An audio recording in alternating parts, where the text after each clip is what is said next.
पूर्व प्रधानमंत्री चौधरी चरण सिंह, नरसिम्हा राव और कृषि क्षेत्र में अप्रतिम योगदान के लिए एमएस स्वामीनाथन को प्रदान किया जाएगा भारत रत्न। प्रधानमंत्री नरेंद्र मोदी ने की घोषणा।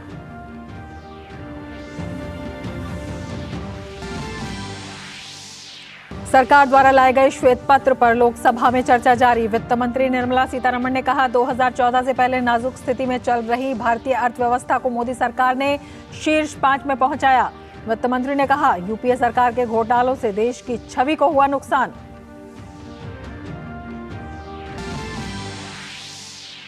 केंद्रीय मंत्री जी किशन रेड्डी ने कहा, मोदी सरकार ने रेलवे के विकास के लिए पिछले 9 साल में उठाए कई कदम।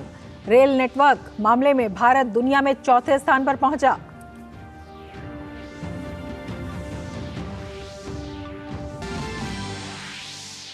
उत्तराखंड के हल्द्वानी में हिंसा प्रभावित इलाकों में बढ़ाई गई सुरक्षा। हिंसक घटना में 2 लोगों की मौत और 100 से ज्यादा घायल। मुख्यमंत्री पुष्कर सिंह धामी ने पनभूलपुरा क्षेत्र में कानून व्यवस्था सुनिश्चित करने के दिए निर्देश।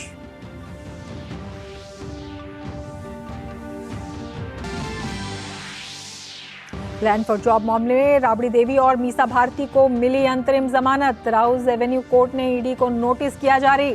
अगली सुनवाई 28 फरवरी को होगी।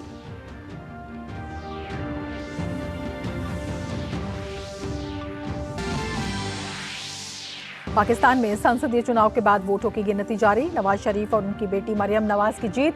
रुझानों में इमरान खान के पीटीआई समर्थित उम्मीदवारों ने बनाई बढ़त।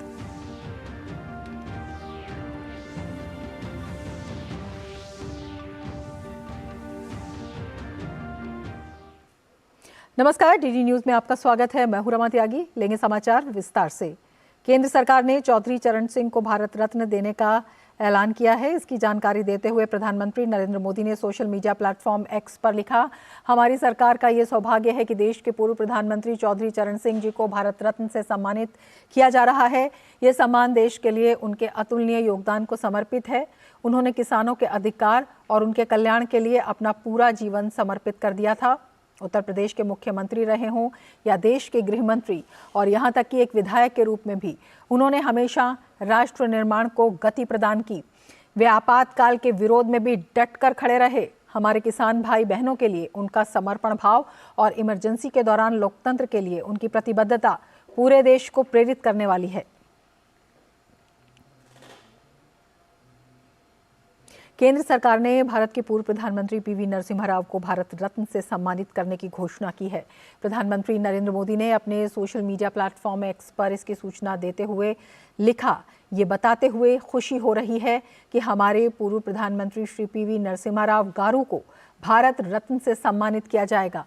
एक प्रतिष्ठित विद्वान और राजनेता के रूप में नरसिम्हा राव गारू ने विभिन्न क्षमताओं में भारत की बड़े पैमाने पर सेवा की। उन्हें आंध्र प्रदेश के मुख्यमंत्री, केंद्रीय मंत्री और कई वर्षों तक संसद और विधानसभा सदस्य के रूप में किए गए कार्यों के लिए याद किया जाता है। उनका दूरदर्शी नेतृत्व भारत को आर्थिक रूप से उन्नत बनाने, देश की समृद्धि और विकास के लिए एक ठोस नींव रखने में सहायक था। प्रधानमंत्री के रूप में नरसिम्हा राव गारू का कार्यकाल महत्वपूर्ण कदमों के लिए याद किया जाता है, जिसने भारत को वैश्विक बाजारों के लिए खोल दिया, जिससे आर्थिक विकास के एक नए युग को बढ़ावा मिला। इसके अलावा भारत की विदेश नीति, भाषा और शिक्षा क्षेत्रों में उनका योगदान एक ऐसे नेता के रूप में उनकी बहुमुखी विरासत को रेखांकित करता है, जिन्होंने न केवल महत्वपूर्ण परिवर्तनों के माध्यम से भारत को आगे बढ़ाया, बल्कि इसकी सांस्कृतिक और बौद्धिक विरासत को भी समृद्ध किया। देश में हरित क्रांति के जनक प्रसिद्ध कृषि वैज्ञानिक डॉक्टर एमएस स्वामीनाथन को देश के सर्वोच्च नागरिक सम्मान भारत रत्न से सम्मानित किया जाएगा। प्रधानमंत्री Narendra Modi social media x पर ये जानकारी साझा की। प्रधानमंत्री नरेंद्र मोदी ने डॉक्टर एमएस स्वामीनाथन के योगदान को याद किया कि कैसे चुनौतीपूर्ण समय के दौरान भारत को कृषि में आत्मनिर्भरता हासिल करने में महत्वपूर्ण भूमिका निभाई और भारतीय कृषि को आधुनिक बनाने की दिशा में उत्कृष्ट प्रयास किए। प्रधानमंत्री ने एक्स पर लिखा है, ये बेहद खुशी की बात है कि भारत सरकार कृषि और किसानों के कल्याण में हमारे देश में उनके उल्लेखनीय योगदान के लिए डॉक्टर एमएस स्वामीनाथन जी को भारत रत्न से सम्मानित कर रही है। उन्होंने चुनौतीपूर्ण समय के दौरान भारत को कृषि में आत्मनिर्भरता हासिल करने में महत्वपूर्ण भूमिका निभाई और भारतीय कृषि को आधुनिक बनाने की दिशा में उत्कृष्ट प्रयास किए। हम एक अन्वेषक और संरक्षक के रूप में और कई छात्रों के बीच सीखने और अनुसंधान को प्रोत्साहित करने वाले उनके अमूल्य काम को भी पहचानते हैं। डॉक्टर स्वामीनाथन के दूरदर्शी नेतृत्व ने न केवल भारतीय कृषि को बदल दिया है, बल्कि देश की खाद्य सुरक्षा और समृद्धि भी सुनिश्चित की। वे एक ऐसे व्यक्ति थे जिन्हें मैं करीब से जानता था और मैं हमेशा उनकी अंतर्दृष्टि और जानकारियों को महत्व देता था।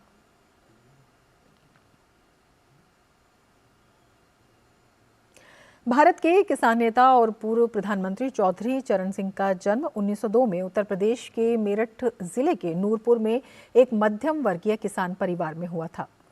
उन्होंने 1923 में विज्ञान से स्नातक की और 1925 में आगरा विश्वविद्यालय से स्नातकोत्तर की उपाधि प्राप्त की। वे 1929 में मेरठ आ गए और बाद में कांग्रेस में शामिल हो गए। वे सबसे पहले 1937 में छपरौली से उत्तर प्रदेश विधानसभा के लिए चुने गए और 1946, 1952, 1962 और 1967 में विधानसभा में अपने निर्वाचन क्षेत्र का उन्होंने प्रतिनिधित्व किया। वे 1946 में पंडित गोविंद बल्लभ पंत की सरकार में संसदीय सचिव बने और राजस्व, चिकित्सा, लोक स्वास्थ्य, न्याय, सूचना इत्यादि विभिन्न विभागों में कार्य किया। जून 1951 में उन्हें राज्य के कैबिनेट मंत्री के रूप में नियुक्त किया गया और न्याय तथा सूचना विभागों का प्रभार दिया गया। बाद में 1952 में वे डॉक्टर संपूर्णानंद के मंत्रिमंडल में राजस्व एवं कृषि मंत्री बने। अप्रैल 1959 में जब उन्होंने पद से इस्तीफा दिया, उस समय उन्होंने राजस्व एवं परिवहन विभाग का प्रभार संभाला हुआ था। 1960 में सीबी गुप्ता के मंत्रालय में वे गृह एवं कृषि मंत्री थे। 1962-63 में श्रीमती सुचेता कृपलानी के मंत्रालय में वे कृषि एवं वन मंत्री रहे। उन्होंने 1965 में कृषि विभाग छोड़ दिया और 1966 में स्थानीय स्वशासन विभाग का प्रभार संभाल लिया। कांग्रेस विभाजन के बाद फरवरी 1970 में दूसरी बार वे कांग्रेस पार्टी के समर्थन से उत्तर प्रदेश के मुख्यमंत्री बने। उत्तर प्रदेश में भूमि सुधार का पूरा श्रेय चौधरी चरण सिंह को जाता है। मुख्यमंत्री के रूप में जोत अधिनियम 1960 को लाने में भी उनकी महत्वपूर्ण भूमिका थी।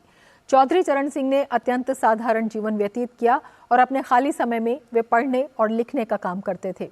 उन्होंने कई किताबें लिखी, जिनमें जमींदारी उन्मूलन, भारत की गरीबी और उसका समाधान, किसानों की भू संपत्ति या किसानों के लिए भूमि समेत कई किताबें शामिल हैं। पीवी नरसिम्हा राव का जन्म 28 जून 1921 को करीमनगर में हुआ था। उन्होंने हैदराबाद के उस्मानिया विश्वविद्यालय, मुंबई विश्वविद्यालय एवं नागपुर विश्वविद्यालय से अपनी पढ़ाई की। पेशे से कृषि विशेषज्ञ एवं वकील, नरसिम्हा राव राजनीति में आए एवं कुछ महत्वपूर्ण विभागों का कार्यभार संभाला। वे आंध्र प्रदेश सरकार में 1962 से 1964 तक कानून एवं सूचना मंत्री, 1964 से 67 तक कानून एवं विधि मंत्री, 1967 में स्वास्थ्य एवं चिकित्सा मंत्री और 1968 से 1971 तक शिक्षा मंत्री रहे। वे 1971 से 73 तक आंध्र प्रदेश के मुख्यमंत्री रहे। 1975 से 76 तक अखिल भारतीय कांग्रेस समिति के महासचिव, 1968 से 74 तक आंध्र प्रदेश के तेलुगु अकादमी के अध्यक्ष और 1972 से मद्रास के दक्षिण भारत हिंदी प्रचार सभा के उपाध्यक्ष रहे। पीवी नरसिम्हा राव 1957 से 1977 तक आंध्र प्रदेश विधानसभा के सदस्य, 1977 से 84 तक लोकसभा के सदस्य रहे और दिसंबर 1984 में रामटेक से 8वीं लोकसभा के लिए चुने गए। लोक लेखा समिति के अध्यक्ष के तौर पर 1978 से 1979 में उन्होंने लंदन विश्वविद्यालय के एशियाई एवं अफ्रीकी अध्ययन स्कूल द्वारा आयोजित दक्षिण एशिया पर हुए एक सम्मेलन में भाग लिया। पीवी नरसिम्हा राव 14 जनवरी 1980 से 18 जुलाई 1984 तक विदेश मंत्री, 19 जुलाई 1984 से 31 दिसंबर 1984 तक गृह मंत्री और 31 दिसंबर 1984 से 25 सितंबर 1985 तक रक्षा मंत्री रहे। उन्होंने 5 नवंबर 1984 से योजना मंत्रालय का अतिरिक्त प्रभार भी संभाला था। भारतीय दर्शन एवं संस्कृति, कथा साहित्य एवं राजनीतिक टिप्पणी लिखने, भाषाएं सीखने, तेलुगु एवं हिंदी में कविताएं लिखने और साहित्य में उनकी विशेष रुचि थी। उन्होंने जनवरी 1980 में नई दिल्ली में संयुक्त राष्ट्र औद्योगिक विकास संगठन के तृतीय सम्मेलन की अध्यक्षता की। मार्च 1980 में न्यूयॉर्क में G77 की बैठक की भी उन्होंने अध्यक्षता की। फरवरी 1981 में गुटनिरपेक्ष देशों के विदेश मंत्रियों के सम्मेलन में उनकी भूमिका के लिए श्री राव की बहुत प्रशंसा की गई थी। मई 1981 में काराकास में ECDC पर G77 के सम्मेलन में भारतीय प्रतिनिधिमंडल का उन्होंने नेतृत्व किया। राव विशेष गुटनिरपेक्ष मिशन के भी नेता रहे, जिसने फिलिस्तीनी मुक्ति आंदोलन को सुलझाने के लिए नवंबर 1983 में पश्चिम एशियाई देशों का दौरा किया। डॉक्टर MS स्वामीनाथन का जन्म 7 अगस्त 1925 को कुंभकोणम, तमिलनाडु में हुआ, जो महात्मा गांधी की मान्यताओं और भारत के स्वतंत्रता संग्राम से काफ़ी प्रभावित थे। उन्होंने कृषि अध्ययन व अनुसंधान को आगे बढ़ाया, अनुवांशिकी और प्रजनन में गहनता से कार्य किए। उन्होंने Indian council of agricultural research ICAR के महानिदेशक के रूप में कार्य किया, जहां उन्होंने भारत में कृषि अनुसंधान और शिक्षा को आगे बढ़ाने में महत्वपूर्ण भूमिका निभाई। उन्होंने खाद्य और कृषि संगठन परिषद के स्वतंत्र अध्यक्ष के रूप में भी कार्य किया और अंतर्राष्ट्रीय संरक्षण एवं कृषि संगठनों में नेतृत्वकारी भूमिकाएं निभाई। उन्हें हरित क्रांति में उनकी महत्वपूर्ण भूमिका के लिए व्यापक रूप से पहचाना गया। अधिक उपज वाली गेहूं और चावल की किस्मों, विशेष रूप से अर्धवमन गेहूं की किस्मों, इन सब को विकसित करने में उनका अभूतपूर्व कार्य रहा और इस अभूतपूर्व कार्य ने 1960-1970 के दशक के दौरान भारत में कृषि में क्रांति ला दी। स्वामीनाथन ने किसानों के कल्याण हेतु कृषि उपज के लिए उचित मूल्य और कृषि पद्धतियों पर जोर दिया। स्वामीनाथन रिपोर्ट कृषि क्षेत्र में संकट के कारणों का आकलन प्रस्तुत करती है। न्यूनतम समर्थन मूल्य यानी MSP की रिपोर्ट सिफारिशों में से एक है, जिन्होंने पौधों की किस्मों और किसानों के अधिकार के संरक्षण अधिनियम 2001 को विकसित करने में प्रमुख भूमिका निभाई। कृषि में उनके उत्कृष्ट योगदान के लिए उन्हें कई पुरस्कार और सराहनाएं मिली, जिसमें वर्ष 1987 में प्रथम विश्व खाद्य पुरस्कार विजेता के रूप में उन्हें सम्मानित किया गया। 1967 में उन्हें पद्मश्री, 1972 में पद्म भूषण और 1989 में पद्म विभूषण से भी सम्मानित किया गया। 1971 में रमन मैग्सेसे पुरस्कार और 1986 में अल्बर्ट आइंस्टीन विश्व विज्ञान पुरस्कार सहित विभिन्न अंतर्राष्ट्रीय सम्मानों से उन्हें नवाजा गया। गृह मंत्री अमित शाह ने भारत रत्न चौधरी चरण सिंह, डॉक्टर MS स्वामीनाथन और PV नरसिम्हा राव को भारत रत्न मिलने पर सोशल मीडिया X पर लिखा है। पूर्व प्रधानमंत्री चौधरी चरण सिंह जी को भारत रत्न से सम्मानित किए जाने की घोषणा से अत्यंत प्रसन्नता हुई। आजीवन किसानों के लिए समर्पित चौधरी साहब ने किसान कल्याण के लिए अनेक कार्य किए। चौधरी साहब जीवन पर्यंत लोकतांत्रिक मूल्यों के संरक्षण के प्रति समर्पित रहे और उन्होंने आपातकाल का डटकर मुकाबला किया। उन्होंने अपने निर्णयों से पूरे देश को ये बताया कि किसान का बेटा देश के भरण पोषण से लेकर नीतिगत निर्णय भी ले सकता है। चौधरी साहब के सम्मान के माध्यम से देश के करोड़ों किसानों और मेहनतकश लोगों को सम्मानित करने के लिए मैं प्रधानमंत्री श्री नरेंद्र मोदी जी का आभार व्यक्त करता हूं। गृह मंत्री ने प्रख्यात डॉक्टर MS स्वामीनाथन को भारत रत्न सम्मान को लेकर X पर अपनी पोस्ट में लिखा, डॉक्टर MS स्वामीनाथन जी को भारत रत्न से सम्मानित करना उन महान आत्माओं के प्रति हमारे देश की गहरी कृतज्ञता का प्रमाण है, जिन्होंने इसकी प्रगति की नींव रखी। हमारा इतिहास स्वामीनाथन जी को एक दुर्लभ प्रतिभा के रूप में याद करता है, जिनकी वैज्ञानिक क्षमता ने हमारे देश को खाद्य संकट के युग से खाद्य सुरक्षा की ओर ले जाने का कठिन कार्य पूरा किया। एक महान उत्कृष्ट शिक्षाविद स्वामीनाथन जी की खोजों ने न केवल अभूतपूर्व शोध कार्यों को जन्म दिया, बल्कि कई प्रतिभाओं को आकार देकर इस अनोखी विरासत को आगे बढ़ाए रखने का भी काम किया। इस महत्वपूर्ण अवसर पर हमारे आइकॉन को सर्वोच्च नागरिक पुरस्कार से अलंकृत करने के ऐतिहासिक निर्णय के लिए मैं PM श्री नरेंद्र मोदी जी को धन्यवाद देता हूं। गृह मंत्री ने पूर्व प्रधानमंत्री PV नरसिम्हा राव के लिए भी X पर लिखा, पूर्व प्रधानमंत्री PV नरसिम्हा राव गारू को भारत रत्न देना उस महान राजनेता को एक सच्ची श्रद्धांजलि है, जिन्होंने असाधारण दृष्टि, बुद्धि और कौशल से हमारे देश के इतिहास को आकार दिया। हमारी अर्थव्यवस्था को सबसे अशांत समय से सुरक्षित रूप से समावेशी प्रगति के युग में ले जाने में पीवी नरसिम्हा राव जी के योगदान को हमेशा याद किया जाएगा। मैं राजनीतिक और बौद्धिक दिग्गजों को सबसे प्रतिष्ठित पुरस्कार से सम्मानित करने के निर्णय के लिए पीएम श्री नरेंद्र मोदी के प्रति अपना हार्दिक आभार व्यक्त करता हूं। पूर्व प्रधानमंत्री श्रद्धेय चौधरी चरण सिंह को भारत रत्न से सम्मानित करने पर भारतीय जनता पार्टी के राष्ट्रीय अध्यक्ष जगत प्रकाश नड्डा ने सोशल मीडिया प्लेटफॉर्म एक्स पर लिखा, पूर्व प्रधानमंत्री श्रद्धेय चौधरी चरण सिंह जी को सर्वोच्च नागरिक सम्मान भारत रत्न से सम्मानित किए जाने के निर्णय हेतु मैं भारत सरकार का हृदय से अभिनंदन करता हूं। कृषि जगत और किसान भाइयों के सर्वविध उत्कृष्ट के लिए चौधरी जी के द्वारा किए गए कार्य अविस्मरणीय हैं। उन्होंने अपना संपूर्ण जीवन भारतीयता और ग्रामीण परिवेश की मर्यादा में जिया। वे हमारे सामाजिक सांस्कृतिक मूल्यों के सच्चे प्रतिनिधि हैं। आपातकाल के दौरान लोकतंत्र की रक्षा के लिए उन्होंने संघर्ष किया। उनकी राजनीतिक विरासत से सृजित अनेक राजनीतिक दल आज हमारे लोकतंत्र को सशक्त और समृद्ध कर रहे हैं। राष्ट्र निर्माण में उनके योगदान को समर्पित इस ऐतिहासिक निर्णय के लिए मैं आदरणीय प्रधानमंत्री श्री नरेंद्र मोदी जी का आभार प्रकट करता हूं और चौधरी चरण सिंह जी का अभिवादन करता हूं।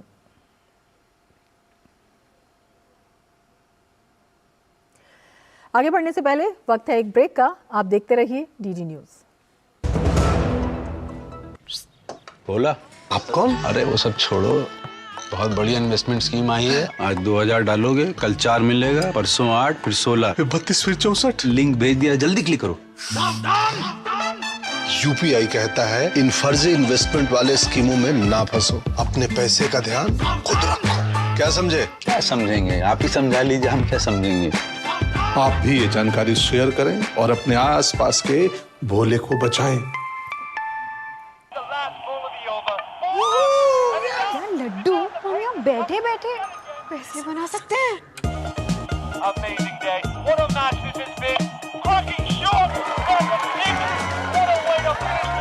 गाइस, मैं तुम्हारे बिजनेस आइडिया का बड़ा फैन हूं। अब बिजनेस चाहे जो भी, एसबीआई का करंट अकाउंट तो चाहिए ना। एसबीआई करंट अकाउंट से सिंप्लीफाइड बिजनेस ट्रांजैक्शंस और ग्रेट कस्टमर सर्विस। एसबीआई, देश का फैन। केंद्रीय कृषि राज्य मंत्री कैलाश चौधरी ने भी किसानों के वरिष्ठ नेता चौधरी चरण सिंह और कृषि सुधारों के जनक एमएस स्वामीनाथन को भारत रत्न दिए जाने पर खुशी जताते हुए कहा, आज का दिन किसानों का दिन है। कृषि कल्याण राज्य मंत्री कैलाश चौधरी हमारे साथ भारत रत्न दिए जाने पर बातचीत के लिए मौजूद हैं। आप कृषि मंत्री हैं, 2 किसानों के बड़े, हम कह सकते हैं कि जो कृषि सुधार के जनक एमएस स्वामीनाथन और किसानों के बड़े नेता चौधरी चरण सिंह को भारत रत्न देने का ऐलान किया गया है। क्या प्रतिक्रिया है? आज का दिन निश्चित रूप से मैं कहना चाहता हूं किसानों को समर्पित दिवस है और प्रधानमंत्री आदरणीय नरेंद्र मोदी जी का बहुत बहुत धन्यवाद ज्ञापित करना चाहता हूं कि जिन्होंने किसानों के लिए संघर्ष किया, किसानों के लिए अपना जीवन समर्पित कर दिया। ऐसे हमारे पूर्व प्रधानमंत्री आदरणीय चौधरी चरण सिंह जी को जो भारत रत्न से नवाजा गया और साथ ही स्वामीनाथन जी को भी जिस तरह से उन्होंने रिसर्च को आगे बढ़ाया था तो उनको भी सम्मानित किया गया भारत रत्न से। और साथ ही पूर्व प्रधानमंत्री आदरणीय पीवी नरसिम्हा राव जी को भी जिस तरह से आज भारत रत्न से नवाजा गया है, तो मैं निश्चित रूप से कहना चाहता हूं कि पूरे देश के अंदर इस समय खुशी का क्षण है। प्रधानमंत्री एक नई तरह की पॉलिटिक्स को बढ़ावा दे रहे हैं। कल पूर्व प्रधानमंत्री मनमोहन सिंह की तारीफ की राज्यसभा में, आज चौधरी चरण सिंह को उन्होंने भारत रत्न देने का ऐलान किया।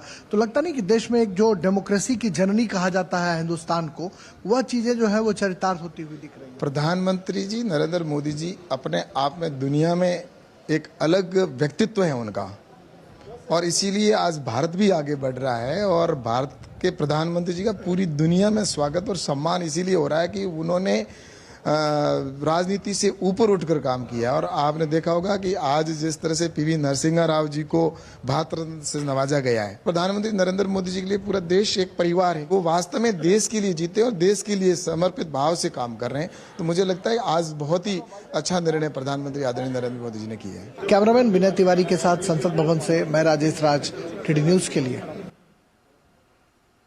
सूचना और प्रसारण राज्य मंत्री एल मुरुगन ने पीवी नरसिम्हा राव, एमएस स्वामीनाथन और चौधरी चरण सिंह को भारत रत्न दिए जाने पर कहा कि तीनों अपने क्षेत्र की महान विभूतियां हैं। इन्हें सम्मान देकर पीएम ने एक बड़ा काम किया है। सूचना और प्रसारण राज्य मंत्री एल मुरुगन अभी हमारे साथ हैं बातचीत के लिए। Sir, PV Narasimha Rao, MS Swaminathan और चौधरी चरण सिंह, दो लोग हैं जो दक्षिण भारत से हैं। किस तरीके से देखते हैं आप? हम एक ही देश से देखते हैं, ये दक्षिण नहीं उत्तर नहीं। हमारा प्रधानमंत्री जी, पूर्व दोनों प्रधानमंत्री जी ने इस देश के लिए बहुत मजबूत में इस देश का डेवलपमेंट के लिए काम किया। किसान शरण सिंह जी ने किसान के लिए एंटायर लाइफ उनका सैक्रिफाइस किया। हमारा किसान क्षेत्र में, इस किसान क्षेत्र आगे बढ़ने के लिए एम स्वामीनाथन जी ने पूरा ग्रीन रेवोल्यूशन लेके सेल्फ भारत करने के इन किसान फील्ड में सेल्फ भारत करने के लिए पूरा काम किया। इसने उनका दोनों तीन लोग का आज भारत रत्न अवार्ड मिला। बहुत खुशी है, बहुत आभारी हमारे प्रधानमंत्री जी के, बहुत बहुत धन्यवाद। कैमरामैन विनय तिवारी के साथ संसद भवन से मैं राजेश राज, डीडी न्यूज के लिए। प्रधानमंत्री नरेंद्र मोदी ने आज संसद की कैंटीन में वे आज पहुंचे और यहां दोपहर का भोजन किया। इस दौरान भाजपा के अलावा अन्य दलों के सांसद भी प्रधानमंत्री के साथ नजर आए। तो प्रधानमंत्री संसद की कैंटीन में पहुंचे और वहां पर उन्होंने भोजन किया और तमाम दलों के एमपीज वहां पर मौजूद थे। हमारे संवाददाता शैलेंद्र मिश्र हमारे साथ मौजूद हैं। शैलेंद्र, ये जो दृश्य इस वक्त हम देख रहे हैं ये भी अभूतपूर्व हैं। उस क्षण, जिस क्षण ये प्रधानमंत्री वहां पर पहुंचे, वहां पर सभी के साथ उन्होंने भोजन किया, क्या कुछ बताना चाहेंगे उन पलों के बारे में? देखिए, निश्चित तौर पर बहुत महत्वपूर्ण है। जब आज दोपहर हमने देखा कि संसद भवन की जो कैंटीन है सांसदों की, वहां पर प्रधानमंत्री नरेंद्र मोदी पहुंचे और सांसदों के साथ उन्होंने लंच किया। जब प्रधानमंत्री पहुंचे तो उस वक्त अन्य तमाम दलों के जो सांसद हैं वो मौजूद थे, जिसमें अगर आप बीजेपी से देखें, केंद्र में मंत्री सूचना प्रसारण राज्य मंत्री एल मुरुगन मौजूद रहे, एनके प्रेमचंदन जो केरल से आते हैं वो उस वक्त मौजूद थे, और रितेश पांडे जो बहुजन समाज पार्टी के सांसद हैं लोकसभा के, वो मौजूद थे। और इसके साथ ही साथ कुछ और सांसद जो अलग अलग राज्यों से आते हैं उस वक्त दोपहर का भोजन कर रहे थे। प्रधानमंत्री ने उनके साथ भोजन किया। तो बहुत महत्वपूर्ण इस लिहाज से भी है कि आप देखिए, हम जानते हैं कि संसद का जो मौजूदा सत्र है वो एक दिन बढ़ाया गया, यानी कल उसका समापन हो रहा है। उससे ठीक एक दिन पहले आज प्रधानमंत्री सांसदों के बीच दोपहर के भोजन पर संसद भवन कैंटीन में पहुंचे हैं। तो ये तस्वीरें अपने आप में बहुत कुछ एक तरह से बयां करते हैं कि किस तरह से प्रधानमंत्री हर संभव वो कोशिश करते हैं कि वो सांसदों से भी सीधे मुखातिब होते रहे, उनसे फीडबैक लेते रहे। तो निश्चित तौर पर ये एक तरीका है प्रधानमंत्री नरेंद्र मोदी का अपने सांसदों से मिलने का। और हमने देखा कि आज दोपहर के भोजन पर उन्होंने तमाम सांसदों से मुलाकात की और उनके साथ दोपहर का भोजन लंच किया। तो ये तस्वीरें अपने आप में बहुत एक सुखद अनुभव करा रही हैं। ऐसे समय में जो हम जान रहे हैं कि मौजूदा जो सत्र है वो मौजूदा लोकसभा का अंतिम सत्र है, यानी इसके बाद चुनाव का ऐलान होगा और उसके बाद जब नई सरकार का गठन होगा, नई लोकसभा का गठन होगा, तब सत्र बुलाया जाएगा। तो निश्चित तौर पर ऐसे मौके पर आज प्रधानमंत्री नरेंद्र मोदी तमाम सांसदों के बीच पहुंचे। जब भोजन का समय था, भोजन के समय संसद भवन की कैंटीन में प्रधानमंत्री नरेंद्र मोदी ने उनके साथ लंच किया। शैलेंद्र, आपसे ये भी जानना चाहेंगे, तकरीबन कितना वक्त प्रधानमंत्री ने सांसदों के साथ बिताया, और जिस तरह से आप बता रहे हैं कि भाजपा के अतिरिक्त अन्य दलों के सांसद भी वहां पर मौजूद थे, इस बात को भी रेखांकित करता है। ये जो दृश्य है बेहद महत्वपूर्ण है और ये भी बताता है कि जो प्रधानमंत्री हैं वो पूरे देश के प्रधानमंत्री हैं। दलगत राजनीति से ऊपर उठकर उनका जो फोकस है वो सभी क्षेत्रों के विकास पर है, सभी से बातचीत पर है, सभी की समस्याएं जानने पर है और सभी से एक समाधान खोजने का ये आग्रह भी दिखाई देता है। ये देखिए रमा, कल जब विदाई भाषण हो रहा था तमाम सांसदों का। और हम जानते हैं कि उस वक्त प्रधानमंत्री नरेंद्र मोदी ने उन सांसदों के बारे में जो कहा जो रिटायर हो रहे राज्यसभा से। हम जानते हैं कि बड़ी संख्या में राज्यसभा से सांसद हर 2 साल पर रिटायर होते हैं, उनकी जगह पर नए सांसद चुने जाते हैं। प्रधानमंत्री ने एक सभी सांसदों के योगदान को सराहा और उन्होंने ये भी कहा कि भले ही कोई सांसद सदस्य से सत्ता पक्ष के एक तरह से हिसाब से वो काम ना करते रहे हों या फिर उनके मतभेद रहे हों या दूसरी विचारधारा के रहे हों, लेकिन उनका जो योगदान है वो बहुत महत्वपूर्ण है। संसदीय व्यवस्था में तमाम सांसदों के योगदान को उन्होंने याद किया। ये दिखाता है कि प्रधानमंत्री लगातार इस बात को कहते हैं कि देश की जो संसदीय लोकतंत्र है इसमें सांसदों की बड़ी महत्वपूर्ण भूमिका होती है। वो चाहे किसी भी दल को हो और एक सांसद के तौर पर जो वो अनुभव लेकर जाते हैं वो समाज में उसका बहुत उपयोग होता है। और सांसद के तौर पर जो अपनी जिम्मेदारी निभाते हैं, सदन में चर्चा लेकर, हिस्सा लेकर, अपनी क्षेत्र की समस्याओं को उठाकर, उससे बहुत एक गति मिलती है और सरकार को समृद्ध बनाने में, सरकार को एक तरह से तेज गति से विकास में ये एक तरह से बहुत महत्वपूर्ण पहलू होता है जब सांसद अपने सुझाव देते हैं जिससे जनता के लिए बेहतर से बेहतर तरीके से काम किया जा सकता है, जनता के लिए बेहतर से बेहतर नीतियां बनाई जा सकती है। तो प्रधानमंत्री हमेशा अक्सर दलगत राजनीति से ऊपर उठकर लोगों की तारीफ करते हैं और हमने देखा है कि आज ही जो भारत रत्न का ऐलान हुआ है, कांग्रेस के प्रधानमंत्री रहे हैं, उस कांग्रेस की अगुवाई वाले सरकार के पीवी नरसिम्हा राव, उनको भारत रत्न का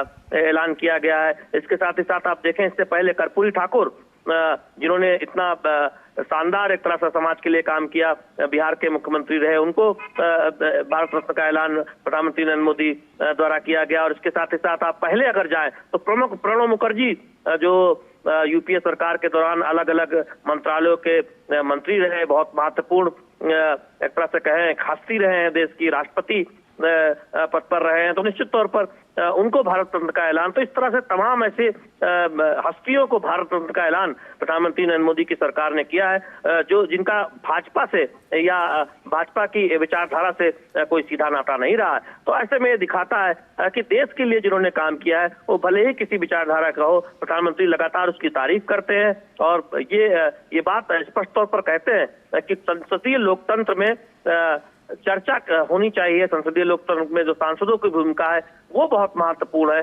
तो आज ये एक तरह से तस्वीरें भी दिखाती है कि प्रधानमंत्री नरेंद्र मोदी जब पहुंचे तो एनके प्रेमचंद्र जो अक्सर इस बात के लिए जाने जाते हैं कि कोई भी विधायक जो बिल आता है उसमें जरूर वो अपनी तरफ से कोई सुझाव देते हैं या आपत्ति अपने हिसाब से लगाते हैं। यानी एक तरह से देखें तो वो सांसद की भूमिका बहुत अच्छे तरीके से निभाते हैं। तो हमने देखा कि आज प्रधानमंत्री भोजन के समय पे संसद भवन की कैंटीन में पहुंचे और इन सांसदों के साथ लंच साझा किया। बिल्कुल, देश के योगदान और समर्पण को सम्मान तो है ही, इसके साथ ही प्रधानमंत्री सबका साथ सबका विकास की जो बात कहते हैं, एक बार फिर से कहना पड़ेगा, वो केवल कहते नहीं हैं बल्कि उसको अमल में भी लाते हैं। और समय समय पर इस तरह की जो तस्वीरें होती हैं, इस तरह के दृश्य होते हैं, इस बात की पुष्टि करते हैं। और जो ये दृश्य हमने अभी देखे, इस सत्र की जो महत्वपूर्ण बातें हैं उनमें भी अविस्मरणीय रूप से ये दर्ज हो जाते हैं। बहुत शुक्रिया शैलेंद्र तमाम जानकारी के लिए। आगे बढ़ेंगे लेकिन उससे पहले लेते हैं एक ब्रेक। आप देखते रहिए डीडी न्यूज। मौसम को अपने पैशन के बीच जो नहीं आने देते, मैं उनका फैन। मेरी तरह एसबीआई भी आपका फैन है, इसलिए एसबीआई आपके लिए थोड़ी एक्स्ट्रा मेहनत करता है।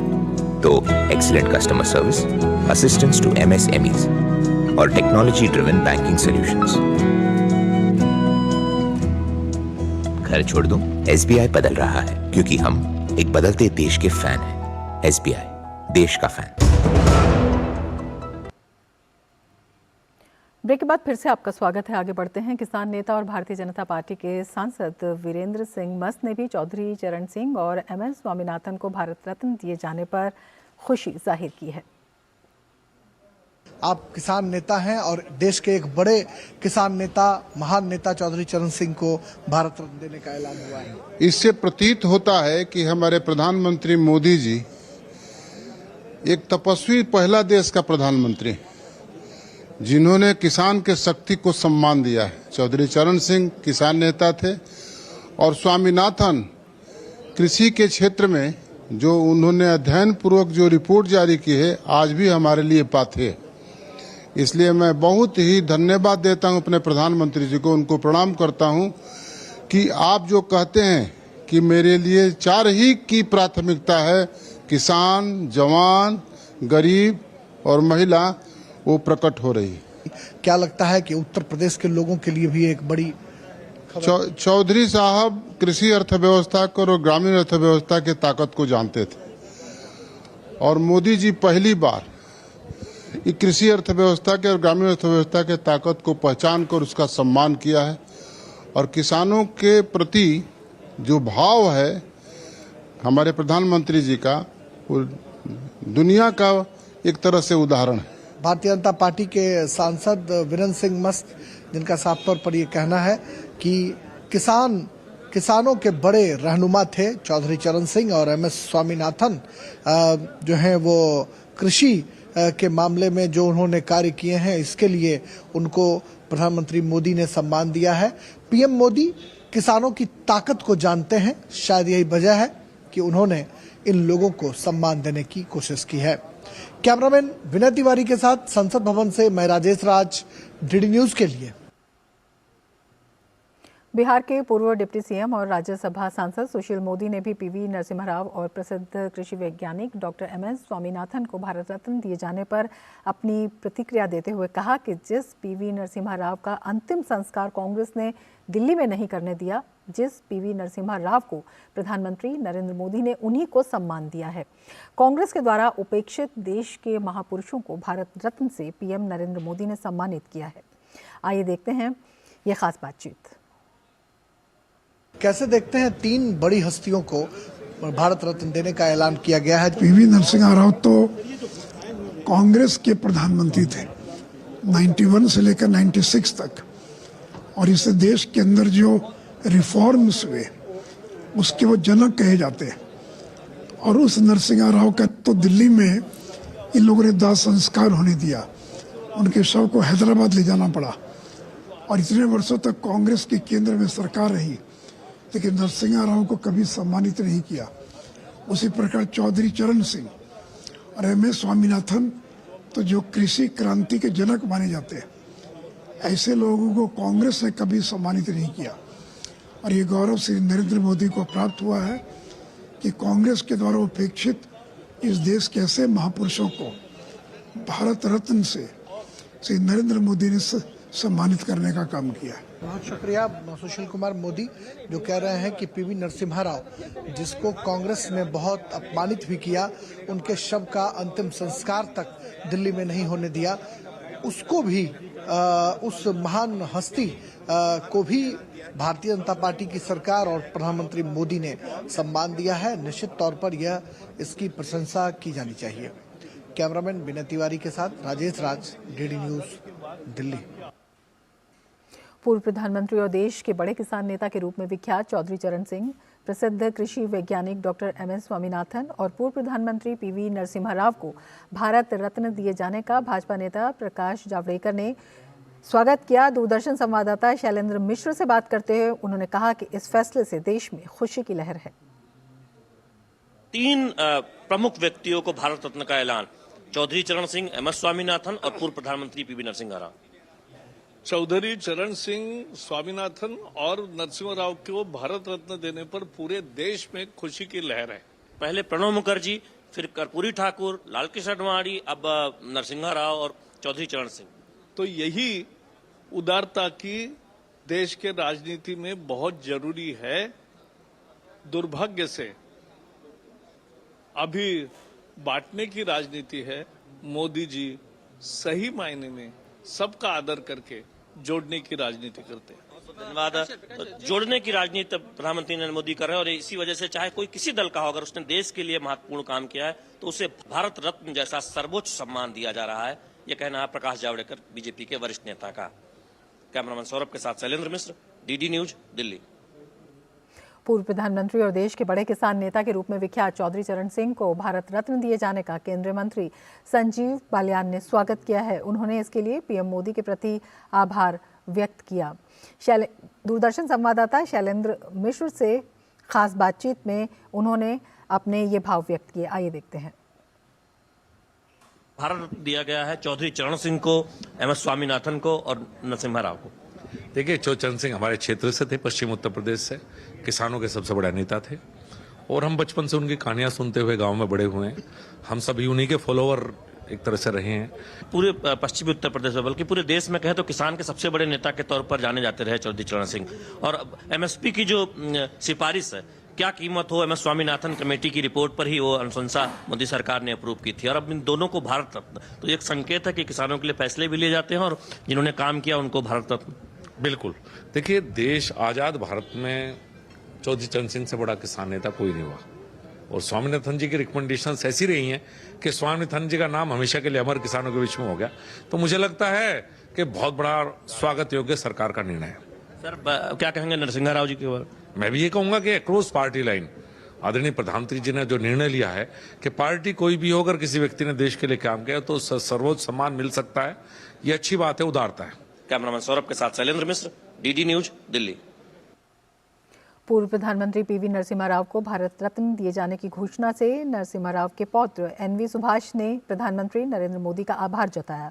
साथ ही उन्होंने कांग्रेस पर हमला बोलते हुए कहा कि कांग्रेस ने गांधी परिवार की छवि का महिमा मंडन करने के लिए नरसिम्हा राव का केवल राजनीतिक इस्तेमाल किया। We are very honored that Mr. Narasimha Rao has been conferred the Bharat Ratna. Honorable Prime Minister Sri Narendra Modi ji has conferred Sri Narasimha Rao, though he belongs to the Congress party.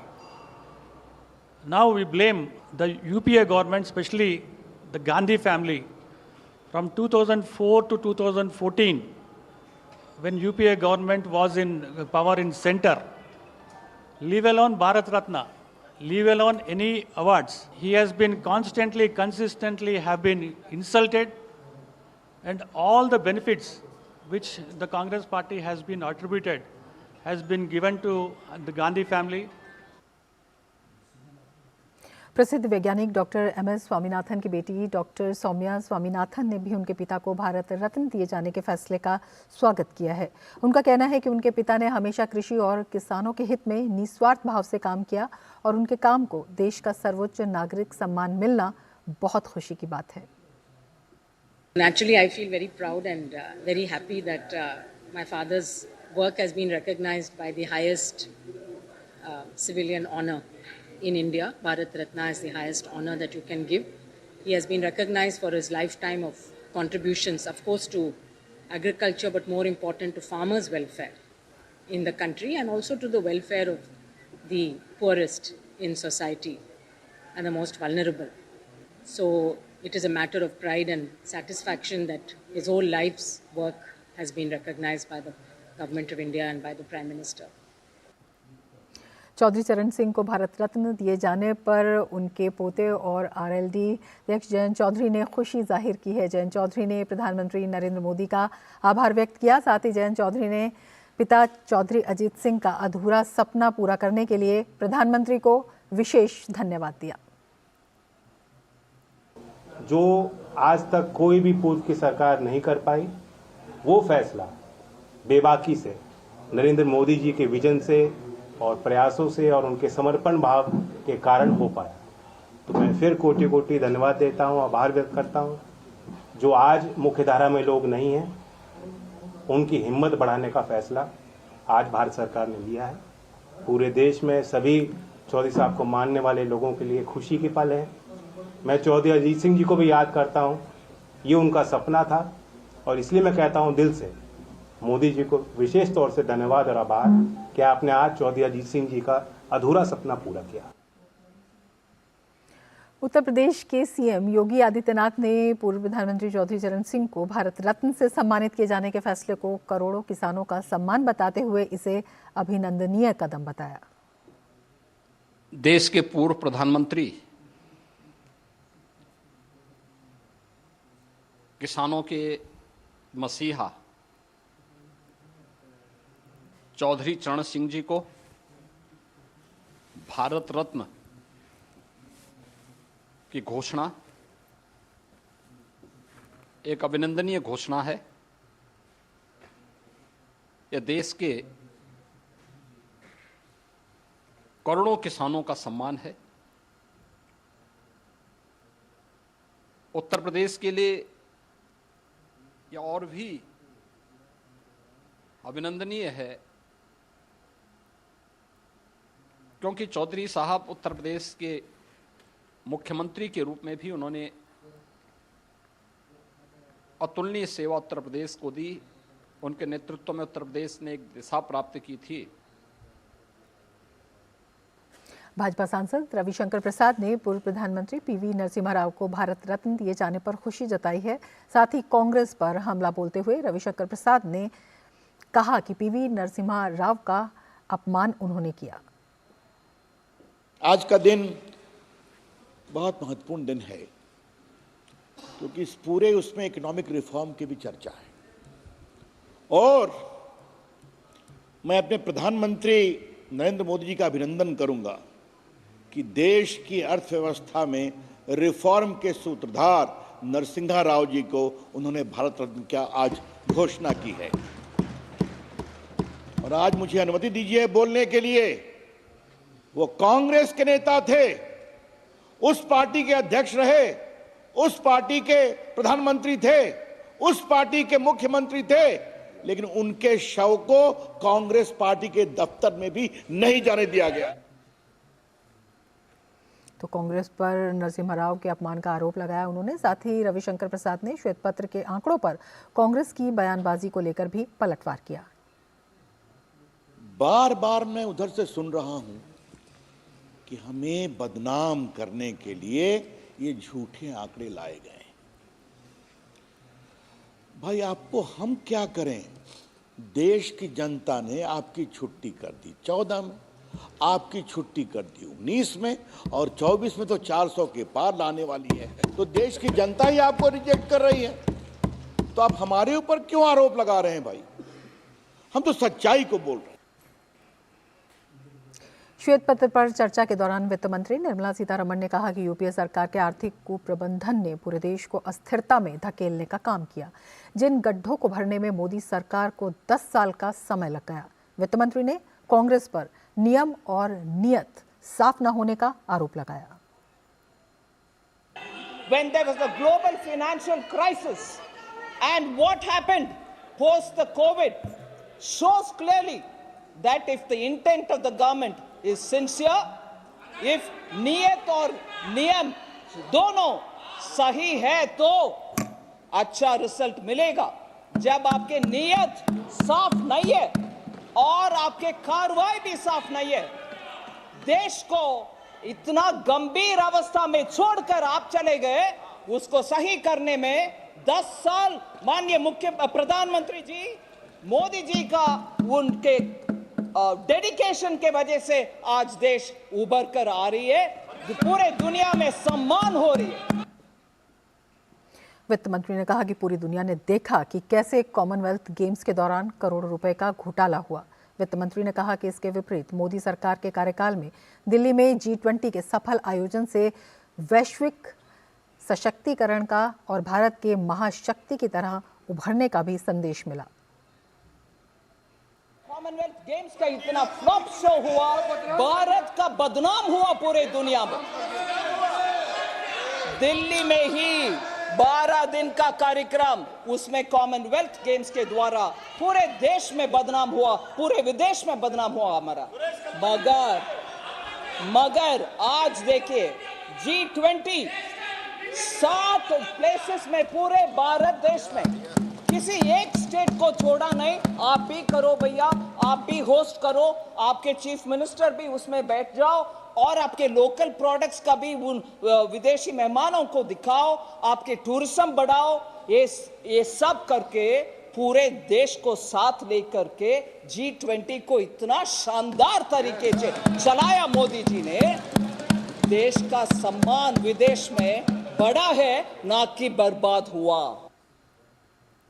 वित्त मंत्री निर्मला सीतारमण ने कहा कि UPA ने कोयला घोटाला कर देश का बहुत बड़ा नुकसान किया। वित्त मंत्री ने यूपीए सरकार पर आरोप लगाते हुए कहा कि उनके कार्यकाल में गुटखा तैयार करने वालों को भी कोयले के खदान आवंटित किए गए। वित्त मंत्री ने साफ कहा कि सीएजी की रिपोर्ट से ये साफ है कि देश को इस घोटाले से 1.86 लाख करोड़ का नुकसान हुआ। यूपीए गवर्नमेंट ने कोल स्कैम के द्वारा भारत देश का भयंकर नुकसान किया, क्योंकि पीछे के दरवाजे से प्राइवेट कंपनीज को बेनिफिट दिलाने के लिए, और मैं इसमें सुप्रीम कोर्ट के विषय नहीं, मैं इसमें जोड़ रही हूं, मीडिया के रिपोर्ट के मुताबिक जोड़ रही हूं, उसमें गुटखा कंपनी को, गुटखा तैयार करने वाले को भी कोल माइनिंग में इन्होंने लाइसेंस दिलवाए। इतना गंभीर काम किया है। और सीएजी के रिपोर्ट में सर, सीएजी के रिपोर्ट में यह बोला गया कोल स्कैम के ऊपर 1.86 लाख करोड़ का भारत के लिए नुकसान पहुंचाया। वित्त मंत्री ने कोयले को लेकर विपक्ष पर कटाक्ष करते हुए कहा कि यूपीए के कार्यकाल में कोयले को राख बना दिया गया, जबकि मोदी सरकार ने अपनी नीतियों से कोयले को हीरे में बदलने का काम किया है। आपने कोयला को राख बनाया, जो कोयला भारत देश में है उसको राख बनाया। हमने अपनी नीतियों के तप से कोयले को हीरा बना दिया।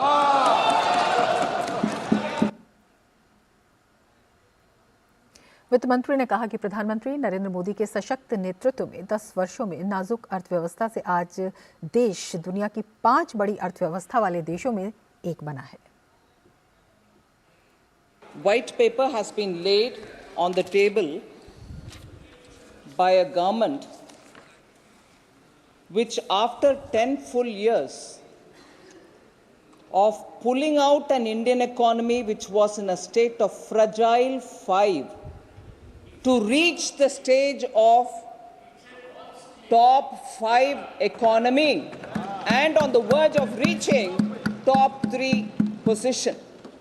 It is a statement laid with responsibility, so that the records of the Lok Sabha and the Rajya Sabha have the factual information on the economy. आगे बढ़ते हैं। जम्मू कश्मीर पंचायती राज विधेयक संशोधन 2024 को चर्चा एवं पारित करने के लिए पेश करते हुए गृह राज्य मंत्री नित्यानंद राय ने कहा कि इसे अन्य पिछड़ा वर्ग के हक में लाया गया है। गृह राज्य मंत्री नित्यानंद राय ने कहा कि यूपीए सरकार पिछड़ा वर्ग विरोधी रही है, वहीं पीएम मोदी के कार्यकाल में पिछड़ा वर्ग को सशक्त बनाने की दिशा में लगातार काम किया गया है। माननीय प्रधानमंत्री नरेंद्र मोदी जी ने ओबीसी को न्याय और अधिकार देने का काम किए हैं। उसका सबसे बड़ा उदाहरण है कि जब आयोग बना तो आयोग पहले पिछड़ा वर्ग आयोग एक एग्जीक्यूटिव ऑर्डर से बनाया गया, इसको संवैधानिक सपोर्ट नहीं था। इसके अधिकार और कामकाज की मर्यादा थी और वह कभी भी बदले जा सकते थे, लेकिन जब आयोग को अधिकार मिल गया, संवैधानिक अधिकार मिला, संवैधानिक स्टेटस मिलने के बाद अब अन्य पिछड़ा वर्ग आयोग के अधिकार में कोई कमी नहीं कर सकते तथा उसके कामकाज में कोई इंटरफेयर नहीं कर सकता है।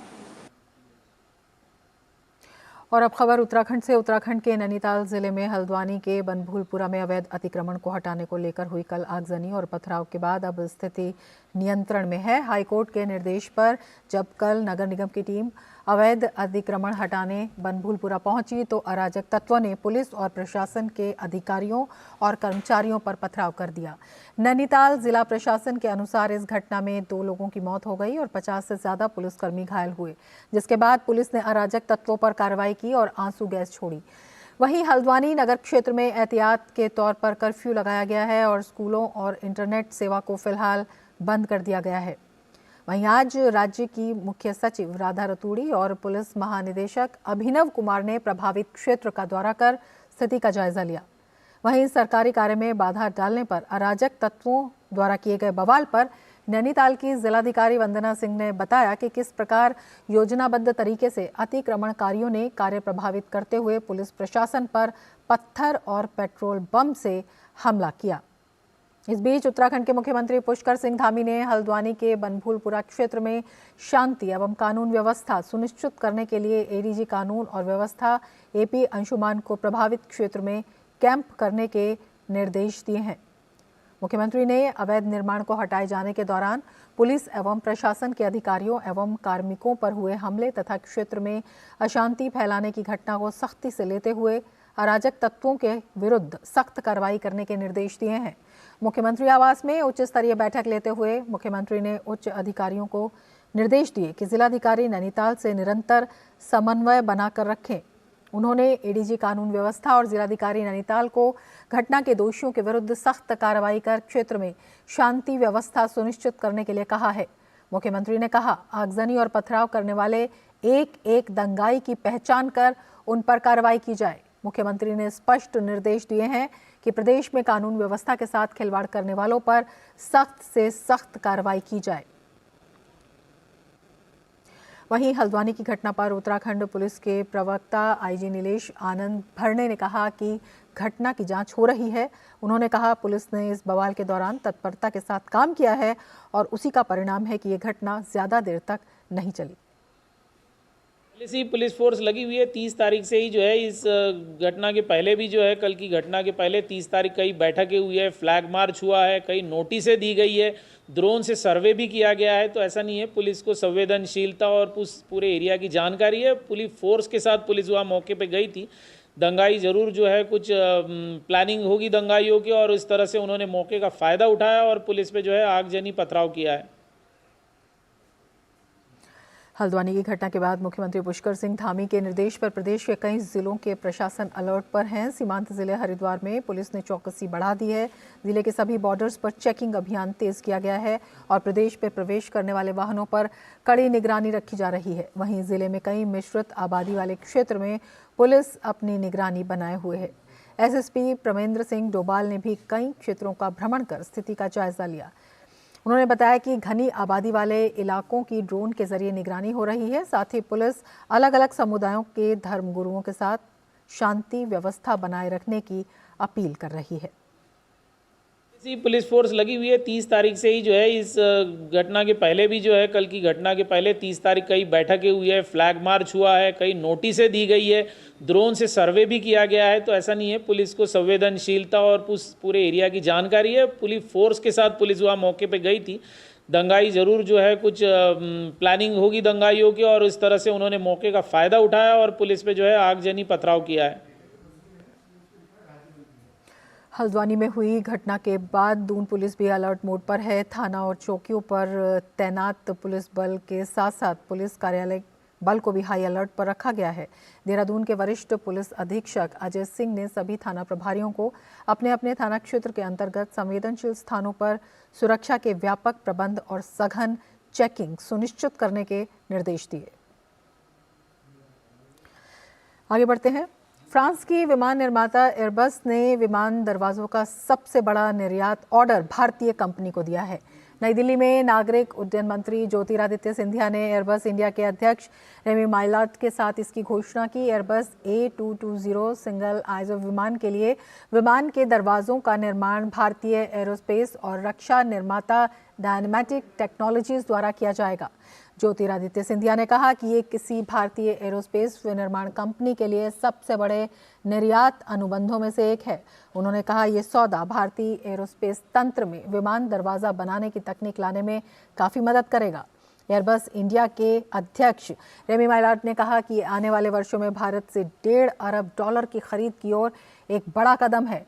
डायनामेटिक टेक्नोलॉजीज के मुख्य कार्यकारी अधिकारी उदयंत मल्होत्रा ने कहा कि इनका उत्पादन जारी है और अगले साल की शुरुआत में कंपनी को वितरित किए जाएंगे।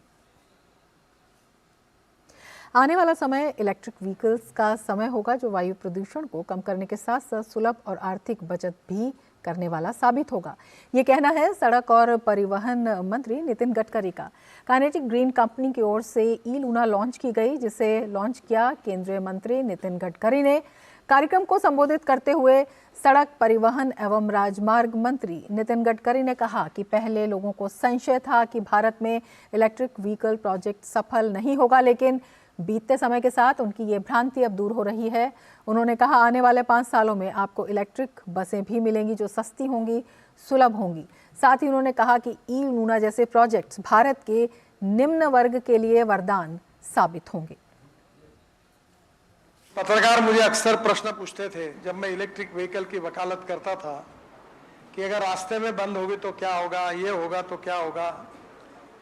इलेक्ट्रिक पर कोई गाड़ी चल सकती है, इसके ऊपर विश्वास नहीं था।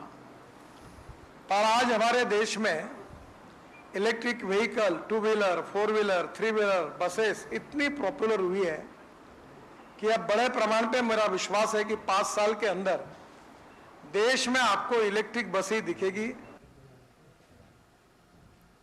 इसके साथ ही इस बुलेटिन में फिलहाल इतना ही। नमस्कार।